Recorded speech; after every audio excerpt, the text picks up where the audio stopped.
Hello friends, LMC classes में एक बार फिर से आपका स्वागत है। और फ्रेंड्स, आज हम price into consumption is equal to expense ही पढ़ रहे थे शायद। हाँ, price into consumption is equal to expense का थोड़ा सा आगे बढ़ाते हैं हम। ठीक है, देखिए आपका क्वेश्चन जैसे इस प्रकार से आएगा कि पेन के मूल्य में 25% की कमी हो जाती है। एक व्यक्ति आज 1 रुपये में 2 पेन अधिक खरीदता है, तो वर्तमान में 1 रुपये में कितने पेन उपलब्ध हैं। देखिए 25% की क्वेश्चन आपसे कह रहा है 25% की कमी हो जाती है किसमें, प्राइस में। ठीक है फ्रेंड्स, मैंने आपको पढ़ाया कि price into consumption is equal to expense होता है, और यदि एक्सपेंस कांस्टेंट है, आपका एक्सपेंस बिल्कुल सेम है पहले का भी और बाद का भी, तो जो प्राइस होगा उसका जस्ट इन्वर्सली प्रोपोर्शनल ये होता है कंजप्शन। मीन्स जो प्राइस का रेशियो होगा, प्राइस का रेशियो मान लीजिए आपका जो भी है उसका जस्ट उल्टा कर दो आप, वो होगा कंजप्शन का रेशियो। ठीक है, मान लीजिए प्राइस का आपका रेशियो है 5:4, तो कंजप्शन होगी 4:5। जस्ट इसका रिवर्स होता है, ये मैंने पहले आपको समझा दिया था, फिर से एक बार रिपीट कर देता हूं। इस प्रश्न में आपको दे रखा है, मैं समझाऊंगा इस प्रश्न को, कि पेन के मूल्य में 25% की कमी हो गई। तो सबसे पहले देखिए 25% का मतलब आप समझोगे 1/4 होता है।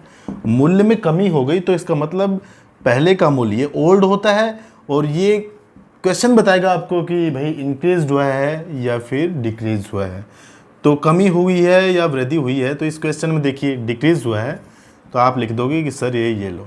ठीक है, क्लियर। तो देखो पेन का पहले का मूल्य तो था 4, बाद में 1 की क्या आ गई, कमी, तो बाद का मूल्य 3। ये पेन का मूल्य आ गया आपका। तो देखिए फ्रेंड्स, प्राइस का जो रेशियो आया वो आया 4:3। तो कंजप्शन क्या होगी ये मैं आपको समझाता हूं। देखिए कंजप्शन, यदि एक्सपेंस आपका कांस्टेंट है तो कंजप्शन होगी 3:4। अब कोई बच्चा मेरे से पूछे कि सर आप बोल रहे हो कि एक्सपेंस कांस्टेंट है, कैसे, हमें समझाओ। ये आपने लिख दिया कि एक्सपेंस कांस्टेंट होगा तो बिल्कुल उसका रिवर्स होता है, लेकिन हमें यही समझ में नहीं आ रहा कि एक्सपेंस इस क्वेश्चन में कांस्टेंट है भी या नहीं। तो फ्रेंड्स देखिए, क्वेश्चन आपको यह बता रहा है कि भाई पेन के मूल्य में 25% की कमी हो गई, तो एक व्यक्ति आज 1 रुपये में 2 पेन अधिक खरीदता है। मान लीजिए आप एक दुकानदार के पास जाते हैं। ठीक है, एक दुकानदार के पास जाते हैं आप, और पहले कभी गए थे उस दुकानदार के पास, और पहले आप 1 रुपये में 10 पेन लेके आते थे। ठीक है, आप 1 रुपये में पहले 10 पेन लेके आते थे। आज जब आप दुकानदार के पास जाते हो और दुकानदार से कहते हो कि आपके दिमाग में तो वही आइडिया है कि भाई 1 रुपये दूंगा और 10 पेन लेके आ जाऊंगा, लेकिन आप दुकानदार को 1 रुपये देते हो और भैया वो आपको निकाल के 12 पेन दे देता है। ठीक है, तो बताइए आपकी जेब से कितना खर्च हुआ, वही 1 रुपया। पहले भी वही 1 रुपया होता था और आज भी वही 1 रुपया हो रहा है, लेकिन पहले आपकी जो क्वांटिटी थी, पेन की जो कंजप्शन थी, वो आप ये मानो कि पहले आप 10 पेन लेके आते थे, आज उसी 1 रुपये में आप 12 पेन लेके आ रहे हो। तो आप बोलोगे सर एक्सपेंस तो कांस्टेंट है, पहले भी मेरी जेब से 1 रुपया जा रहा था और आज भी 1 रुपया ही जा रहा है, लेकिन क्वांटिटी बढ़ गई। पहले मैं 10 पेन लेके आता था और अब 12 पेन लेके आ रहा हूं। तो क्वेश्चन भी आपसे यही कह रहा है कि वो जो व्यक्ति है ना, वो 1 रुपये में 2 पेन अधिक खरीदता है, मतलब पहले जितना खरीदता था उससे 2 पेन अधिक खरीदना, मतलब एक्सपेंस तो कांस्टेंट है। पहले का एक्सपेंस और बाद का जो एक्सपेंस आपका वो बिल्कुल क्या है, कांस्टेंट। तो मैं लिख सकता हूं फ्रेंड्स कि जो प्राइस का रेशियो था उसका जस्ट रिवर्स कर दो, इनवर्स कर दो, वो ही आपका कंजप्शन का रेशियो होगा। कितना, 3:4। अब देखिए एक व्यक्ति 1 रुपये में, ये 1 रुपये तो सिर्फ एक्सपेंस कांस्टेंट करने को समझाने के लिए था, इस 1 रुपये को भूल जाओ। आपकी क्वेश्चन भी कुछ बता रहा है आपको कि भाई 1 रुपया है। 1 रुपये में कितने पेन अधिक खरीदता है, 2 पेन। बस इस चीज को देखो, पहले व्यक्ति कितने पेन खरीदता था, कंजप्शन खपत होती है, तो इसका मतलब पहले व्यक्ति कितने पेन खरीदता था, 3, बाद में 4। कितने अधिक खरीदने लगा, रेशियो के हिसाब से 1 अधिक खरीदता है। लेकिन क्वेश्चन आपसे क्या आ रहा है कि भाई 1 नहीं, व्यक्ति 2 पेन अधिक खरीदता है, इसका मतलब 1 की वैल्यू 2 के बराबर। 1 की वैल्यू 2 के बराबर है तो फ्रेंड्स 3 की वैल्यू 6 के बराबर और 4 की वैल्यू 8 के बराबर होगी, यही होगा। यहां तक कोई दिक्कत नहीं है। 1 की वैल्यू 2 के बराबर है तो 3 की वैल्यू 6 के बराबर और 4 की वैल्यू 8 के बराबर। अब आप बोलोगे सर वो व्यक्ति पहले 1 रुपए में कितने पेन खरीदता था? 6। बाद में 1 रुपए में कितने पेन खरीदने लगा? 8। आंसर होगा आपका, जैसे आपसे क्वेश्चन पूछ रहा है तो वर्तमान में 1 रुपए में कितने पेन उपलब्ध हैं, तो आप बोलो सर वर्तमान में 1 रुपए में 8 पेन उपलब्ध हैं। और फ्रेंड्स यही आपका आंसर होगा। पहले कितने थे? 6।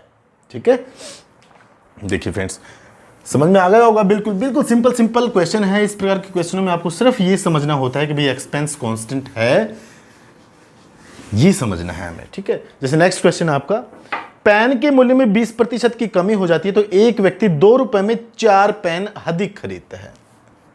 मूल्य में 20, सेम क्वेश्चन है, 20% की कमी हो जाती है, ये लो, तो एक व्यक्ति 2 रुपए में 4 पेन अधिक खरीदता है तो वर्तमान में 1 रुपए में कितने पेन उपलब्ध है? थोड़ा सा अलग है, थोड़ा सा। इसमें तो ये पूछा है कि वर्तमान में 1 रुपए में कितने पेन उपलब्ध है।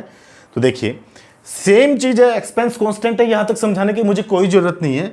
तो प्राइस का तो रेशियो हो जाएगा फ्रेंड्स, मैं डायरेक्टली कर देता हूं 5:4। किसी भी बच्चे को समझ में नहीं आ रहा तो 20% की वैल्यू 1/5। 1/5 का मतलब पहले रेशियो जो आपका प्राइस था 5 था, उसके बाद डिक्रीज हुआ 1 का रेशियो हो गया ना 4। Clear? 5:4 then consumption is equal to 4:5। व्यक्ति पहले कितने पेन खरीदता था? 4, बाद में 5। कितने रुपए में? 2 रुपए में। रेशियो के हिसाब से, ठीक है, रेशियो के हिसाब से देखो, पहले व्यक्ति 4 पेन खरीदता था, बाद में 5। कितने अधिक? 1। क्वेश्चन कह रहा है 1 नहीं, कितने अधिक? 2। 1 की वैल्यू 2 के बराबर, तो 4 की वैल्यू 8 के बराबर और 5 की वैल्यू 10 के बराबर। यही होगा। 5 की वैल्यू किसके बराबर?